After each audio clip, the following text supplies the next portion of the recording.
Hello दोस्तों, क्या आप जानते हैं जब किसी शंकु के आधार के समांतर किसी शीर्ष लंब को तीन बराबर भागों में बांटते हैं तो जो तीन बराबर आपके वॉल्यूम बनते हैं उनका आपस में अनुपात क्या होगा। तो इसको समझने के लिए इस फिगर को आपको समझना होगा। देखिए, यहां पर एक शंकु है, एक बड़ा सा शंकु है।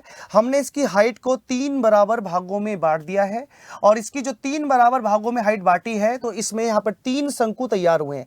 पहला शंकु ये छोटा वाला शंकु है, दूसरा शंकु ये इससे बड़ा है और तीसरा शंकु ये सबसे बड़ा शंकु है। लेकिन यहां पर आप देख पा रहे हैं कि तीन भाग बने हुए हैं, एक भाग ये है, एक भाग ये है और एक भाग ये है। इन तीनों का अनुपात आपस में बताना है। तो सबसे पहले हमने इस पूरे शंकु की, सबसे बड़े शंकु की हाइट को बोल दिया h1, दूसरा जो शंकु बन रहा है उसकी हाइट को बोल दिया h2 और तीसरा जो शंकु बन रहा है उसकी हाइट को बोल दिया h3। ठीक है, सभी के मान क्या है? जो पूरा शंकु है आपका, सबसे बड़ा शंकु है, उसकी हाइट है 3h। जो आपका जो छोटा, जो बीच वाला शंकु है उसकी हाइट आपकी 2h और यहां पर सबसे छोटा जो शंकु है उसकी हाइट है h। हमने h1, h2 और h3 का यहां पर रेशियो रखा। जो वॉल्यूम का रेशियो जब निकालेंगे तो इन सबका क्या कर देंगे? क्यूब कर देंगे।